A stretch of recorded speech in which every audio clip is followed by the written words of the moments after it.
Hey, it's Scott Petrak with another episode of the Brown Zone Coverage Podcast.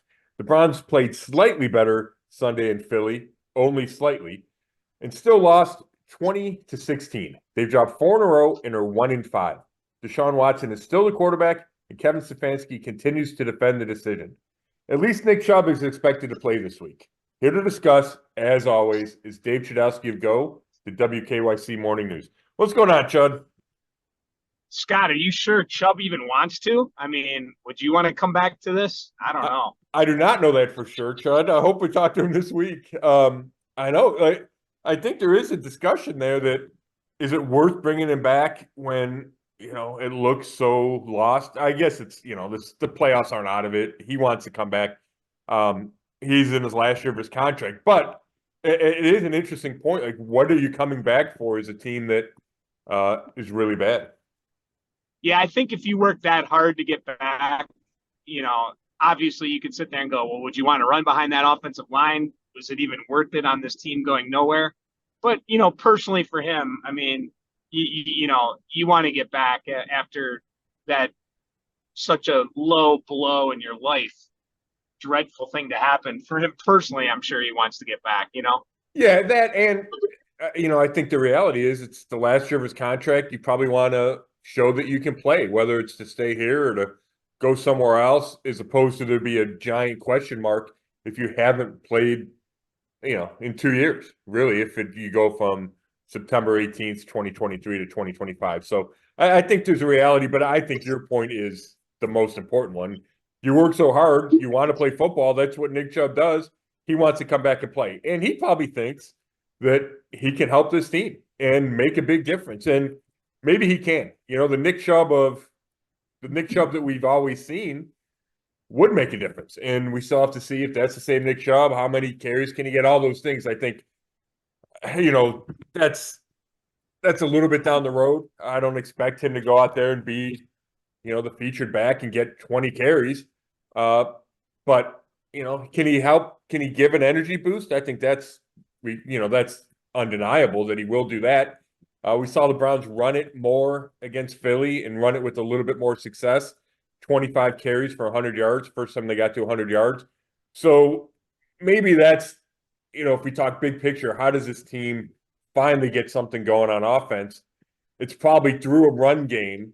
And if Nick Chubb can be Nick Chubb, then maybe you can find some kind of identity that they've been searching for. And it's run the ball a bunch, try to do some play action, take some pressure off Deshaun Watson.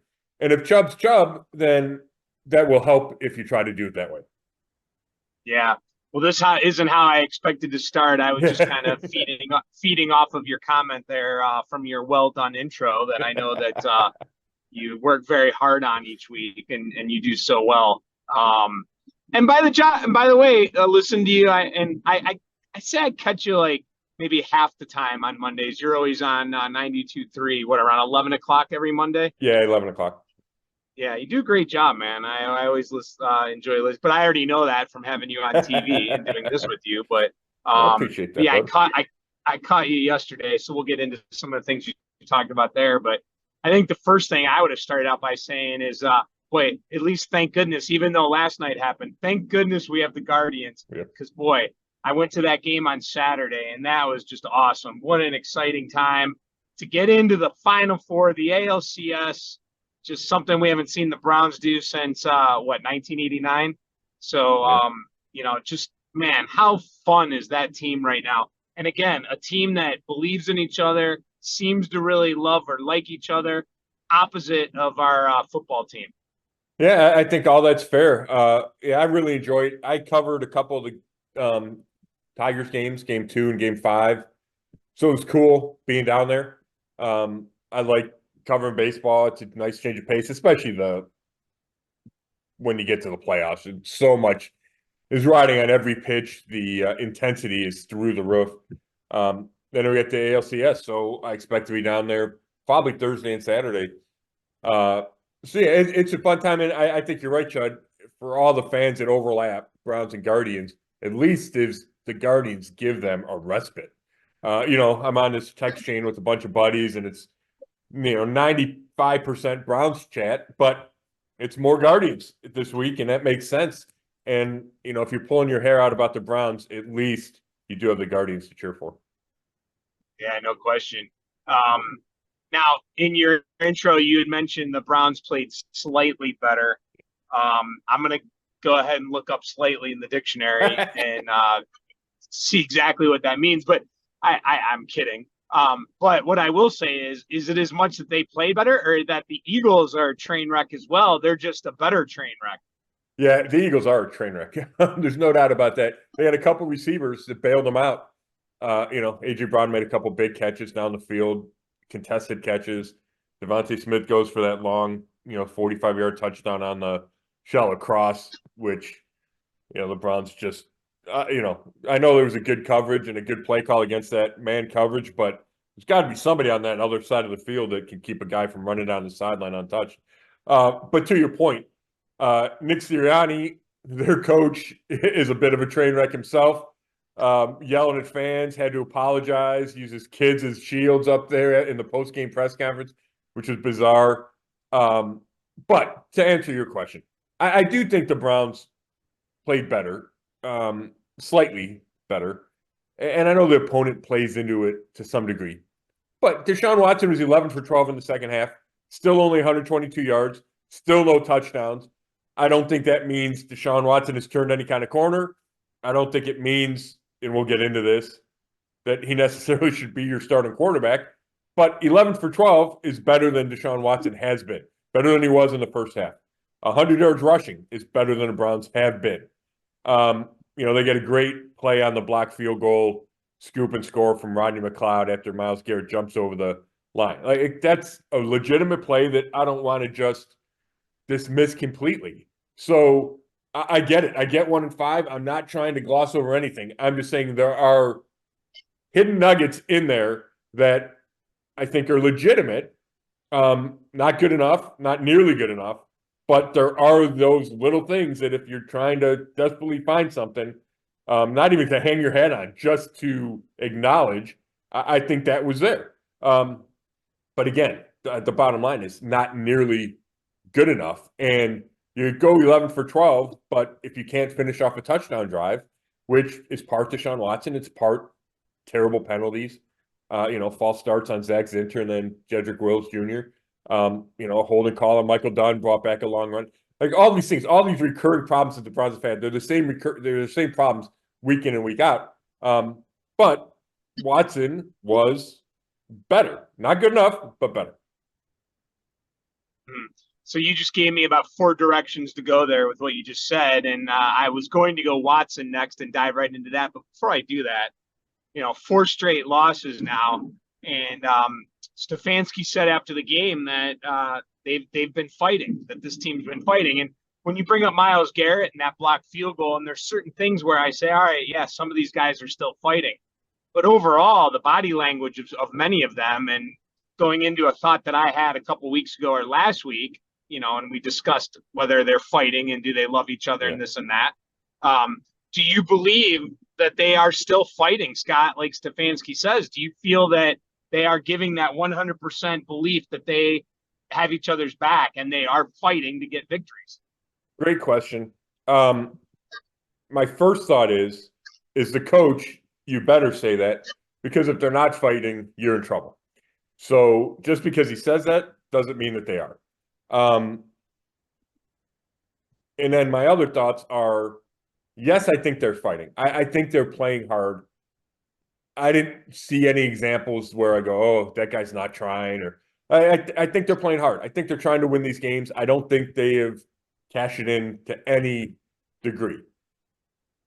But I will make a delineation that I think you use the word belief. I don't know if the belief is there at the level it needs to be. And I think it was to start the season. This team believed it could be really good. It believed it could go to a Super Bowl. I don't know if I highly doubt that belief is still the same. They're saying all the right things. I highly doubt that belief is still there if you ask them honestly. And that, to me, goes back to the fact that the offense can't move the ball. And I don't think the trust factor or the belief factor is there in the quarterback. And if you don't believe the quarterback is going to go out there and win you games, it's hard to believe as a team. And I certainly think that could erode belief. It could eventually erode effort. It could drag down this entire thing, and maybe it already has, because it's so important, the quarterback play and the belief in the quarterback, the belief that the offense can go out there and win you a game. And why would anybody believe that, given what we've seen through 6 games? So is it possible to say that they're fighting? Maybe don't believe, like you said. Is it possible to fight, but not necessarily have each other's back? And I go back to that point of maybe they just don't have a complete belief in Watson. Yeah, to have each other's back, it's a legitimate point. It's tough for me to speak on that. It's tough for me to kind of quantify that. I think it's divided, Chud. Not like divided, like they're fighting against each other. I think there's people in that locker room that fully think Deshaun Watson can still be the Deshaun Watson they always thought and can win games. And Deontay Foreman, the running back, he was on a Zoom with us on Monday, and he was effusive. We're talking about Deshaun Watson, his utmost confidence, and it didn't seem like garbage to me or BS to me. Like, it felt pretty genuine what he was saying. So I do think there's guys in that locker room that think, okay, Watson is the guy and he can figure it out. I don't have any illusions that the whole locker room feels that way. And I think you're probably in trouble when the locker room's like that, right? When everybody doesn't have full faith in your quarterback. And you can see it in other spots around the league. The difference is most of those spots, it's not a proven quarterback, a 3-time Pro Bowler, all the things Deshaun Watson was, $230 million guy, right? It's why it's so infuriating if you're a Browns fan or the Browns organization. He's different than Will Levis in Tennessee, right? When Will Levis struggles, it's like, okay, well, the guy's a 3rd-round draft pick? It's not the same. Or, the Raiders make a quarterback switch from Gardner Minshew to Aiden O'Connell. It's like, okay, you're kind of picking, the lesser of two evils. It's Deshaun Watson. It's not supposed to be like this. He's supposed to be the guy. And, I'm just stating the obvious. That's why this is so unexpected and so disappointing, because he's supposed to be so much better. Mm-hmm. All right, so you brought up Monday. You had a Zoom with Stefanski yesterday, and the big, headline out of there is that he says he still believes that Watson is the guy and gives the Browns the best chance to win. And he also said, and I don't have the quote, but basically the implication is that it's his decision, right, and it is not from the top. Yep. So I'll start with the latter point first. For the second straight week, he gets asked about, is he the decision maker on this? Are the Haslam's making the decision? And he gives the similar answer. It's we all talk. We talk about all these big decisions. When it comes to football, I make the decisions. And I'm sure that's what his contract states. We can argue about whether or not anyone believes him. And we talked about this last week. I think it just goes bigger. I think it's an organizational decision, an organizational plan that they're not willing to change, or they're not willing or ready to change. And I think Kevin Stefanski's part of that. And I guess the fact that he's not saying, and I don't know with this, but let's assume he hasn't gone to Jimmy Haslam and said, I need to bench this guy. We got to go to Winston. If he has said that and then he gets overruled, then that's concerning. Maybe he just knows better than to do that. Maybe he doesn't believe that's necessary. Maybe he thinks that, hey, for this organization to ever get where it wants to go, it has to give Deshaun Watson every chance to prove that he is or isn't the guy. And I think that makes sense to a degree. They're so invested in this guy, in Deshaun Watson, that giving him more than 6 games makes sense on some level. And I get the backlash, and I get the fact that Jameis Winston might give them a better chance to win right now. I just think organizationally, that argument is sound, if not, and it's frustrating and you can argue with it, but I understand that part of the decision. So to me, that's kind of how it goes. Is Stefanski's part of this? It's part of the decision that we're going to play this guy until we decide not to play him. So I think that's more important than necessarily, is Stefanski trying to get him out of there? Does Stefanski disagree with the Hassans? And then the other point about, Watson giving them the best chance to win, I don't know. He might not believe that either. He might believe that we just have to stick with him, but I got this guy on the bench that maybe he's the spark I'm looking for in Jameis Winston. What I will say is the answer that he finally gave yesterday, and it's not like he didn't invent to give us the best chance to win. Coach had been saying that forever, but at least he put it in a sentence, which he hadn't done yet. It was, it was a lot about we all need to play better, blah, blah, blah. That was the first time that I remember that Stefanski said that. I think Deshaun Watson continues to give us the best chance to win, and it might be garbage. We can all argue with it, but at least he crystallized the decision in a quote and a soundbite. And at least in my job, that was helpful. Yeah, I will say this: the minute you decide to take him out, and believe me, I've already said I'd like to see what it would look like without him. Once you do take him out, man, that you have really restructured your building. Yeah, you know what? I think that's the reality, Chud. And, could you say, I guess there's a scenario where you could say, we're going to sit Watson down for 2 weeks, go with, maybe even the 2 weeks before the bye. And then coming out of the bye, we're going back to Watson. We just want him to get a different view and clear his head and whatever. See if we can get a temporary spark from Jameis Winston. I guess you could try to do that, but you got to really handle it well. Watson would have to be on board and not come out and rip the decision. And then if Winston happened to win 2 games, then you might have to reconsider. So it would be a murky decision to even try it. And I think you're right. I think what's more likely to happen, the reality is you bench him and then all hell breaks loose and it never goes back to where, you kind of lose him. And then you're done. And then you're talking about salary cap hits and all those kinds of things. Did you see I think it was Field Yates. That's his name, right? Field? Yeah, the ESPN guy. Yeah. Yeah. Why did I just said it and it sounded weird. I guess I've never really said his name. Nice ESPN guy. Sat behind me at the combine once. I enjoyed him. Nice guy. Okay. Yeah, he seems really personable on the air, and he sent out I think you even reposted it. I saw it twice. Once you retweeted it, and I just saw it when it popped up about the Browns are like the first team to not score over 20 points in the first 6 games in like 10 years or something like that. Yeah, the Jacksonville Jaguars of 2014. Yep. Gosh, they haven't scored 20 points yet.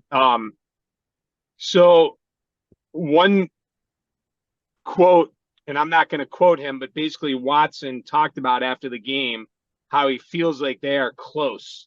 They're so close, right? They've lost 2 games, 20-16. And then he brought up a couple other close games.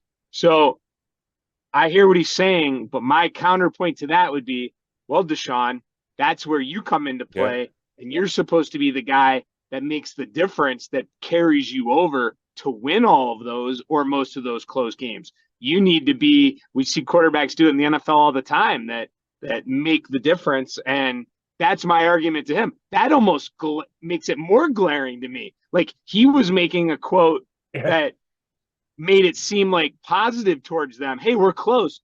I took it the complete opposite way. Like, wow. I mean, yeah, you're close, but think about how bad you're playing. You could be the difference maker. Yeah, I think that's a great point, Chud. And I think that just shows where the perspective is right now. And Watson probably views it like that. Hey, if I got a little bit more help, or if we made this play, that play, and that's probably the right attitude to have if you're a player is, hey, you can't be like, oh my gosh, we're done. And it's got to be, gosh, we're this far away. If we do one more thing, and there is some truth to that. If they score at the end of the game, maybe they go for 2 and they win the game, and it's a completely different discussion. So, or if a field goal goes in here, whatever. So I understand why the players would think like that. But I'm with you that when he says that, and just looking at his body of work through 6 games, he hasn't done nearly enough to lift this team to where it needs to be. And that includes fourth quarter drives. Right? Twice they had, against the Giants and the Raiders, they had the ball 3 times each in the fourth quarter with a chance to score the go-ahead touchdown. And they didn't do it. And we can talk about false starts. We can talk about drop passes. When it happens over and over and over again, you point at the quarterback. And that's why they went out and got this guy to be the quarterback to change the franchise and to make those game-winning plays in the fourth quarter. And he hasn't done it. And then last week, or whatever, 2 days ago in Philly, they had a chance to go tie the game in the fourth quarter. And he couldn't do it. So, I mean, it's not just it's they, but we're talking about him. So, yeah, I think you're looking at that the correct way, Chud. And that's the problem. That's why we're talking about whether or not he should be benched. That's why, we're looking at the $73 million cap hit in the next 2 seasons. And how do you manage that? And how do you figure that out? And what if you have to cut Watson? And we're looking at all these huge picture things that shouldn't even be part of the discussion because he's supposed to be the guy. And there's little to no evidence that he's the guy. Mm-hmm. Well, I would throw a lot at you here, but yeah, and obviously we both agree he's at the top of the list. But boy, I mean, you brought it up earlier. The false starts, the offensive line, I mean, just totally crushes you at the end of the game when you have a chance to win. Now, I'm not so sure they would have gotten in the end zone regardless, but that's here nor there. At least they would have had a shot. They end up going for the field goal. These mistakes are killers. And then you have the defense. I mean, I'm not going to crush the defense, but unfortunately that was a big blow, the big play, the touchdown, Devontae Smith. And then when your coach decides to kick the field goal, and I'll let you tell me whether you think that was the smart move or not. There's a lot, like I said, I'm throwing a lot in here. So you got the false starts, you go for the field goal, then you have the defense that, hey, if you can just get a 3 and out, you got the 2-minute warning, you got timeouts, and they give up that big play to A.J. Brown. So when you need your defense to come through and save the day, it doesn't either. Yeah, and that's been the story of the season. The defense hasn't been dominant like it needs to be. If it had been dominant against Philly, the Giants, or the Raiders, the Browns would have another 1, 2, or 3 wins, regardless of how bad the offense has played. But the defense hasn't been dominant outside of that Jacksonville game. And maybe it's asking too much, but this is the reigning #1 defense from a year ago. Brought back all its key pieces. Talked about being even better in year 2 under Jim Schwartz, and it hasn't been even better. It's been average. It's been average to slightly above average to slightly below average, depending on what stat you're looking at. So yeah, it just hasn't been good enough, and I think those are perfect examples. The end of that game. So before we talk about the decision to go for it or to kick on 4th down, they got 3 minutes and 45 seconds or 3:54, whatever it was. That's plenty of time. You can give up a 1st down and still get the ball back for your offense. They give up a 1st down, and then the Eagles go for the throat and throw deep, and Newsome is right there and can't make the play. Now, great throw, great catch, really good coverage, but if he knocks it away, it could be a different discussion. And that's the story of the season. Can't make that play, and he's in position and can't make the play, and that probably makes it even more frustrating from a defensive perspective. So yeah, they had the chance to give the offense another chance, and the defense couldn't do it, and that is on the defense. Now, I originally posted on X that on 4th and 8, but even before the Jed Wills false start that made it 4th and goal from the 13, I would have kicked the field goal on 4th and 8. And then I thought about it, and I was wrong. They should have gone for it on 4th and 8 because that's probably, and I would guess the data show this, the analytics shows this, that's your best chance to score a touchdown, right? Is right there, score a touchdown. Plus, I was thinking, well, you're going to need 2 possessions to win the game. They might have gone for 2 points to win the game right there. So all you needed was the 1 touchdown, the 1 possession, theoretically. So I think on 4th and 8, it makes sense to go for it. 4th and 13, I completely understand kicking the field goal. The odds of converting a 4th and 13 anywhere are slim. The odds in the red zone where everything's compressed is even more slim. So I get kicking the field goal on 4th and 13. It's frustrating because Jed Wills jumps and it's the second false start of the game. So, but I think Stefanski was right there. Go for it on 4th and 8, or 4th to go from the 8, not kick the field goal on 4th to go from the 13. I think that made sense, and the defense let him down. Yeah, I agree with you. I agree. Injuries continue to pile up, just really hurting this team. Yeah, I mean, you don't have to look anywhere farther than the offensive line. Zach Zinter gets that first false start that makes it go from, I think it was 3rd and goal from the 3 to 3rd and goal from the 8 before an incomplete pass. That's his second false start in the same type of situation. At the beginning of the 3rd quarter the week before against Washington, he gets a false start. And so, he needs to be better, obviously. But he wasn't even supposed to be in the game. The Browns had benched him, the rookie 3rd-round pick out of Michigan, because he had been bad in his first 2 games, first 2 starts, in place of Wyatt Teller, who's on IR. So Michael Dunn comes back from the illness list. They go with Michael Dunn at right guard.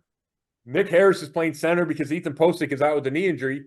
Harris breaks his leg on the I think it's a 3rd offensive snap. So then you got to go Dunn to center. So you got to play Zinter, and then he gets a huge false start. So, it's like the Browns are trying to figure this out, and they're trying to do the patchwork. They get Jack Conklin back, which is a help. They got Jed Wills back the week before, which is a help. And then you still can't get your interior of the line even close to being full because you got two injuries at center. And you got to go back to the rookie who's struggling. So, yeah, the injuries are killing them, and nowhere more than that offensive line. Well, I got to be honest, Scott. I don't have much more other than to get into the Bengals and this week, unless you got something else. I want to run something by you, Chud. Well, I got 2 questions for you. Yeah, if you got it for me. I want to go back to real quick. Yeah. The Haslam Stefanski, whatever you want to call it, decision. What's your? I'm curious what you think about that. Do you think that Stefanski, just tell me, what do you think about that? Do you think Stefanski's making that decision, or it's kind of out of his hands to some degree? Well, so luckily, and I'm not saying this as a joke to be mean to anyone disabled, but Scott, we have the gift of sight. Yeah, I'm lucky that I do, and so does Kevin Stefanski. He is watching. Not only is he watching it on game day, but he's going through film amount of times that we are. He's a 2-time coach of the year. He's a smart guy. I mean, it's hard for me to believe that he can watch this and believe that Deshaun Watson gives him the best chance to win. Yeah. So now that just means Jameis Winston's even worse than I. That's funny, Chud. Yeah, you're right. If he really believes that, then yeah, how bad must Winston be, huh? No, I get what you're saying. So if he really believes that, then Winston must be that bad. Which he probably doesn't believe that then. The thing about it is that I do agree with you. I think this goes deeper than Stefanski. I mean, if Stefanski made this move, I can't believe he would be worried about getting fired. I mean, if he did, 2-time coach of the year, I mean, I think he would have no problem getting a job somewhere else. Yeah. No, I'm with you. I agree with that. It's hard. It's a hard spot to be in. It's probably Stefanski's, he's probably an organizational guy that they reach these decisions and, do you really buck that? Do you go against your owner? I don't get the sense that it's gone to that point. But that doesn't say it couldn't get to that point. And the other one last point I had on Stefanski, Chud, that I'm looking at my notes here. the fact that he is sticking with Watson, and it's not, or that they are sticking with Watson, and just the fact that Watson is playing like Watson is playing, it makes Stefanski look bad. And you mentioned two-time coach of the year, and that's 100% right. And people have short memories. And I get it, and I get the heat of the moment, and I get the urge or the recency bias and all those things. But the longer Stefanski is tied to Watson, and Watson drags him down like he's dragging down the offense and the team, the worse it gets for Stefanski. And the more people question Stefanski, and the more they question him as a play caller and him as a coach. And it could be as simple as the plays he is calling aren't working because his quarterback's not seeing the field and not making good decisions. But people will lose sight of that. The longer it goes on, the worse the offense is, the worse the record gets, right? All those things is there's a danger, and it's already happened, of people turning on Stefanski, and that's got to be tough for him. And, you know, I know his personality, he doesn't want it about him, and he probably isn't focused on that. But from the outside, you can see it, and I think that's at least worth pointing out and something to monitor as we move forward. Scott, do you think he's a good play caller? I do. I think he's a really good play caller, Chud, and I think he's a really good coach. And my point is that right now it doesn't look like either of those things. And I think you can blame whatever percentage, 90%, whatever that percentage is, on Deshaun Watson. But at some point, they're so connected that people will lose sight of that. And maybe Jimmy Haslam loses sight of that, or the Haslams lose sight of that, right? Like, because you can't disconnect it. So, oh my gosh, his offense is so bad. And unless Stefanski's sitting in that meeting showing Jimmy Haslam the Haslams, all the open receivers Watson is missing, then I think there is a danger level there for Stefanski, whether it's perception or reality. That, man, he's not the same coach, and I just don't believe that. Why would he not be the same coach? He's the same guy. He's just as smart. Like that. To me, that hasn't changed. And what has changed is Deshaun Watson's your quarterback, and he's playing like garbage. Now, I don't believe this, but could you imagine if like Haslam came out and one day fired Stefanski and just said, "I can't believe he stuck with him. I mean, he had a backup quarterback. Why didn't he go with him?" That would be so. Could you imagine? Oh my God! Right? And Stefanski be like, "Are you kidding me?" Like, oh yeah, that would be something, Chud. That would be something. I guess I just have to imagine that the higher percentage of people that are Brown fans or follow the NFL believe that this is a Haslam Andrew Berry thing, and Stefanski is kind of forced to have to go along with it. That's I would have to believe what most would probably think. Yeah, don't you think? Yeah, I completely agree with that. One last thing I wanted to bring up is before we go to Cincinnati real quick.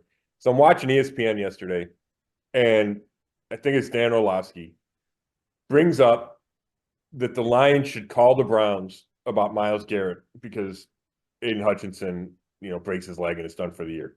And oh wow, yeah, and then I heard on another radio, I think it was ESPN radio, they brought it up too, and I don't think it's reality. I think Myles Garrett's a cornerstone and he wants to be here, and you don't trade away future Hall of Famers. But I think it speaks to the bigger topic here, and we don't have to get into it a bunch, but I just wanted to bring it up because I'm thinking about writing a column about it. And I'm on all the, I mentioned my group text message with all my Yahoo buddies, they're not all Yahoos, but and is it time to tear it down? Trade everybody, get as many picks as you can, go into total rebuild with the thought that Watson's not the guy. You're going to have to either cut him and take a huge salary cap hit, or even if you don't cut him, he's on your roster and he's not playing and it's a huge salary cap hit. And, I'm not ready to go there, but I think we're getting to the point when you're 1-5 and, there's talk about the first pick in the draft. how bad does this get? And does it get to the point where it becomes that total teardown? And I don't think it will, because there's proven guys on this roster, and I don't think the Browns want to go through that. They've been through that. I don't think the Haslam's have the stomach for it. But when you start to hear this discussion, it at least, raises some, it gets my antenna up. We're cutting closer to the trade deadline. If they're one in whatever, Amari Cooper's going to get traded. Does Jed Wills get traded? All of a sudden, you start trading these important pieces. And, you can stop somewhere and not trade the Garretts of the world and the Denzel Wards of the world and say, okay, we're just going to try to regroup and come back next year. But I just think it speaks to where this team is right now, and that it's not outlandish for that conversation to be had. For the Lions to think, hey, the Browns are really bad. They might be really bad for a couple of years. Maybe we can go get Myles Garrett. And I just thought that was worth mentioning, Sean. Yeah, so you did break up for a second on me. Okay. Was the implication to possibly trade Myles Garrett? Is that? Yeah, the point is the Browns are really bad. They might be entering a rebuild. Can you go trade for Myles Garrett if you're the Lions? And it wouldn't be just Garrett, right? It would be, like I mentioned, Cooper and Wills if somebody wanted Wills. And, could you get Denzel Ward, right? Like, would it become a fire sale because they're where they are and they have this giant financial and salary cap commitment to Watson for the next 2 years? Right. Mm-hmm. Yeah. Well, I would not trade Myles Garrett. One thing, if you want my take on this whole perception is, and I think what you and I do well on this podcast is try not to get too high or too low. And when we do go either way, then I think people can really believe, wow, all right, it's pretty bad, or wow, hey, this is great. I think we're both fans, grew up here, and we try to do our best to not, and I've always tried to do that on the air, is not fall into the always be the biggest fan, but I try to look at things objectively. I think if you always go and pick the Browns every week, how seriously can someone take you? Right. Now, if you're a diehard fan and you just want that moment where the media person picks your team to win every week because it's exciting and you want that raha moment, well, that's great too. All right, but I don't think obviously you and I have proven we don't do that. We try to look at it. And are we always right? No, if we were, we wouldn't be doing this. We'd be not working because we'd have the crystal ball, right? And we'd bet on every game and make a lot of money. So we know we're not always right, but we try to look at things. I go back, and so like what's happening this year isn't as shocking to me as it might be to a lot of people, because I only picked them to win 9 games. And when I say that only 9, it's because most people were picking double digits, right? Yeah. And now 9's looking like it's even too high. I felt like they won a lot of close games in a schedule that was not difficult last year. I felt like their defense was overrated, and Deshaun Watson hadn't proven himself yet. So I tried to look at all the things. So it's not a complete shock. Is it surprising? Absolutely. Did I think they'd have the record they have right now? No, because I picked them to win like 3 out of the first 4 games. So yes, it's surprising, but not shocking.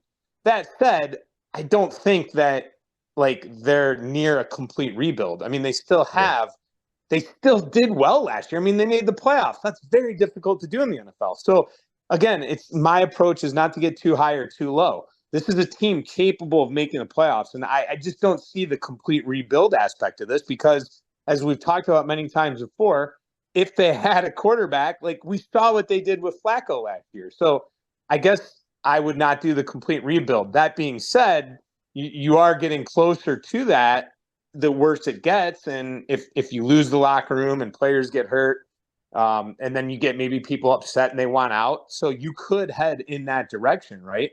But the other thing too is, there's guys like Denzel Ward. Some people think he's a shutdown corner, but he gets hurt all the time, right? It's just such a weird team to cover, and so many different things that happen with them that, again, if you're listening to this don't get so low right now that you feel like, the world's going to end. I think they can get it turned around, but boy, they better start making smarter decisions.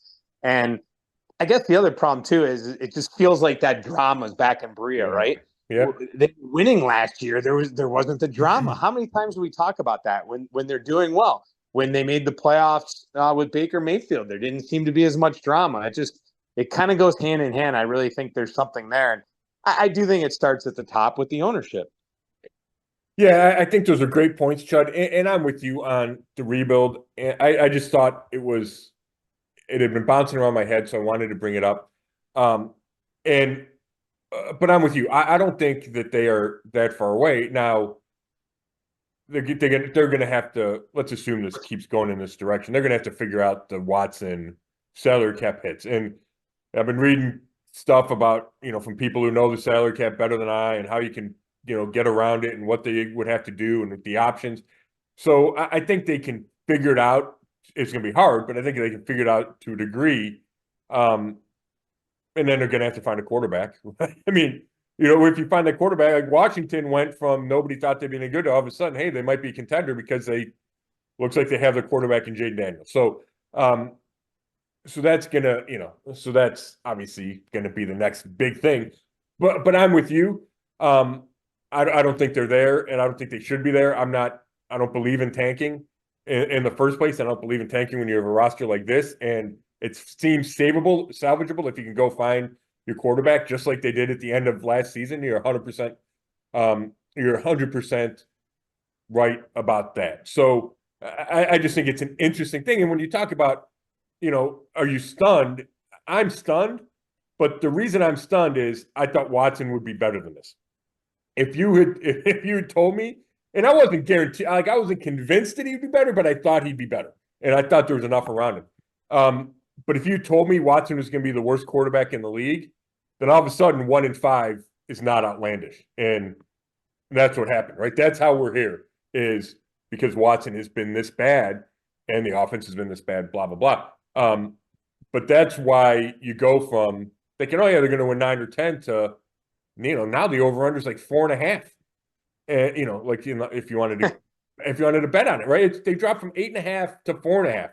So, and it's because to reiterate the same point that we've been reiterating for 6 weeks, it's because your quarterback's not playing well. Yeah, but you say you're stunned, but you had only picked them to win 10. I mean, you were just one above. Well, I know, but Chet, they might win 4 now. I mean, that's right. You know what I mean? Like that's a big. And I thought they would be in playoff contention, and now there's no. It would be a huge leap to say they're in playoff contention, right? So, yeah. So I am stunned that they're playing as poorly as they are. I guess yeah. Well, and maybe that's the misfire on all of our parts, is that we all thought. I mean, listen, 9 wins could have gotten them in the playoffs as well. Right. So I guess that's the misfire on all of us, is that we just assumed you could plug Watson in there and have the same results as last year. It's like, well, most people are back, so that is true. I mean, you make a lot of good points there. I mean, yeah, who would have thought? Even if we didn't believe he wasn't going to be the Watson you saw in Houston, maybe we can't believe it's this bad. I will say this. Have I brought this up yet? I remember seeing something somewhere, and I want to research this. Have I brought this up to you yet about Watson and his time in Houston? And so much of his stats were when they were really behind in games. And have we talked about that? I don't think we have.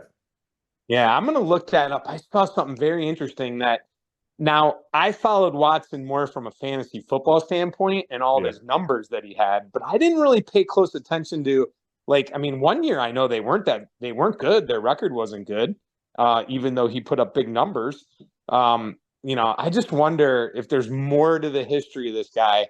And basically what I mean by that is not that we didn't think he could do it, but just how much of a misfire this was by Haslam. Yeah. I think you're right. I'm looking up right now. The 2020, when he led the league in passing and yards per attempt, the Texans went 4-12.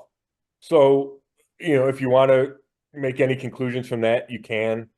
I want to say it was Charles Robinson. I heard him on an interview. He's a NFL insider, something like that. national guy.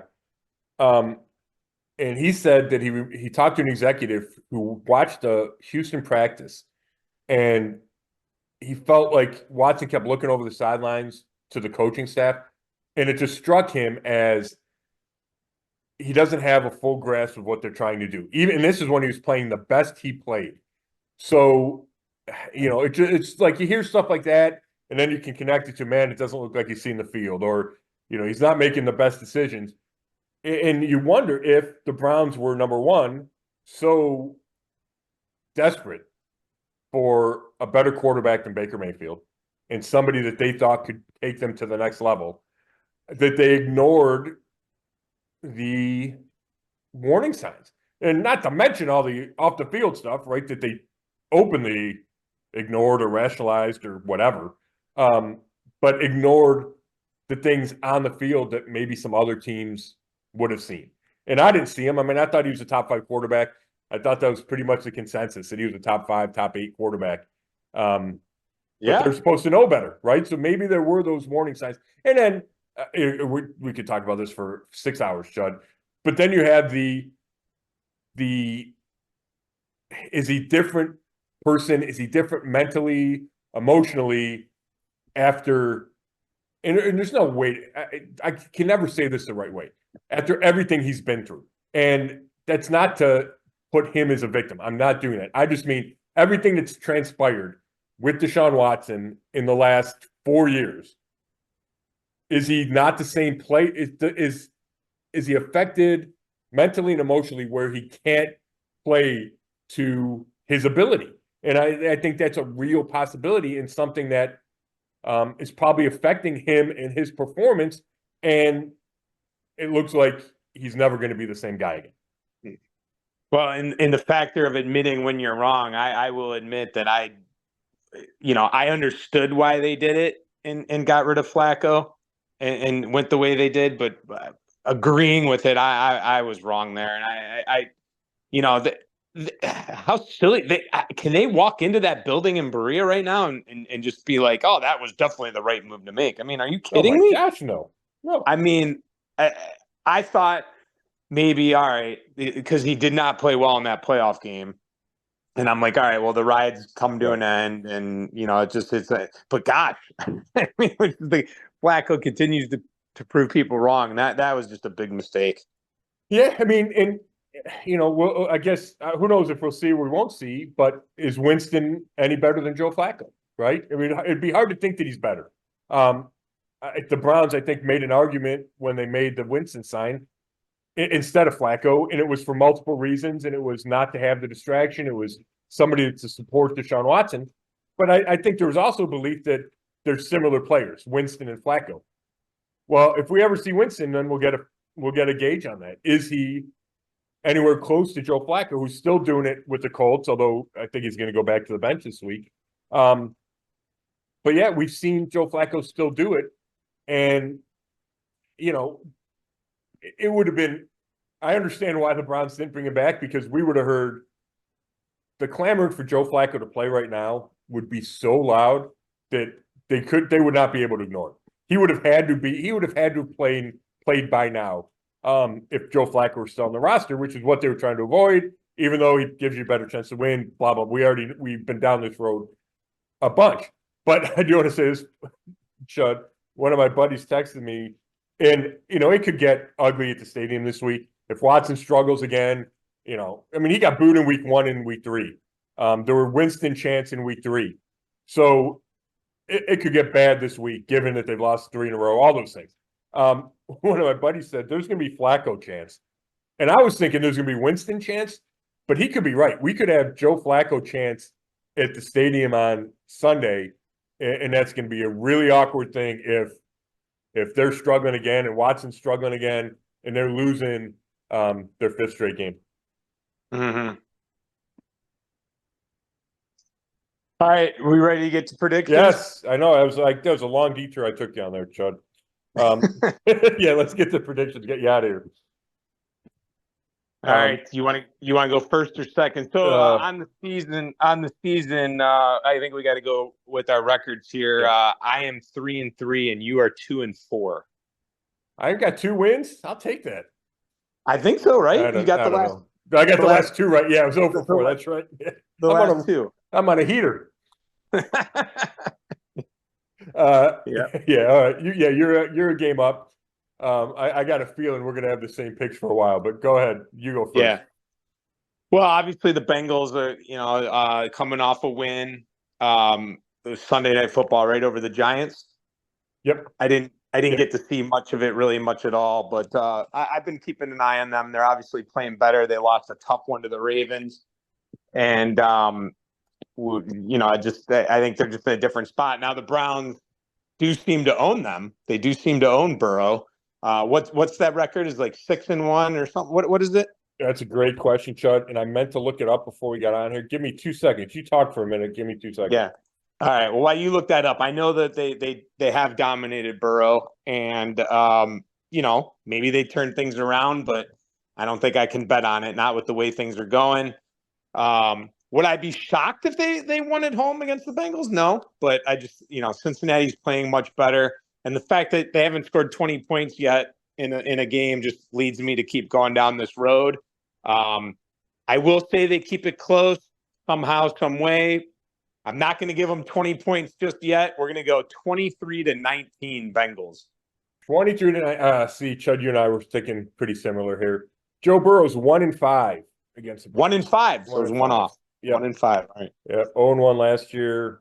He got his only win in 2022. Yep. Yeah. I mean, that's I don't understand how they're 5-1 against Joe Burrow. It never made sense to me. There's something there. It's happened long enough. The Bengals are a flawed team. I mean, Joe Burrow's got the best passer rating in the league. Their offense is super explosive, except against the Giants, it didn't do much. I think it scored 17. It got a late touchdown when the guy could have gone down at the 1-yard line. So they're hit or miss, but they're explosive. We know the weapons that they have on offense. Defense had been terrible all year and then played well against the Giants on Sunday night. So they're a tough team. I think they're only 1 game better than the Browns. They're at 2-4, but they feel they're still in it to me. So I think it's a close game. I don't know what to expect from them. I think the Browns are still going to struggle because that's who they are. Maybe Nick Chubb changes everything, but I think that's asking a lot from Nick Chubb. It's, we're assuming he plays. I am going to get the Browns to 20. I keep going. Eventually they're going to get there, right? Yeah. So I'm going to go Bengals 24, Browns 20. Would I be shocked if the Browns won? No, but there's no way I can pick it. So we both have 4-point losses. Yep, which is as of now covering because I think they're 5.5 dogs, right? 5, yeah. Yep. At home, that's bad. Yep. Well, right. Now I just looked on where I look at the lines at 6. Okay. Yeah. But I've seen 5.5. Yeah. Well, we'd be under either. We'd be inside the spread either way. So yeah, either way. Yep. Cool. Well, we'll see what happens. There you have it. Busy week. Guardians all week. Browns on Sunday. Starts 3 in a row at home before the bye. Obviously, pivotal part of this season, Chud. Can they get back in discussion? Can they keep things from circling down the drain? All of it, right? So as bad as it seems, number one, it could get worse. And number two, they have a chance to at least, I'm not going to say get back into things, but steady it, right? Right the ship a little bit, quiet the conversation about Watson, all these things. They have a chance to do that if they can win a game or two, but they haven't shown that they're able to do that. So we'll have to see. Absolutely.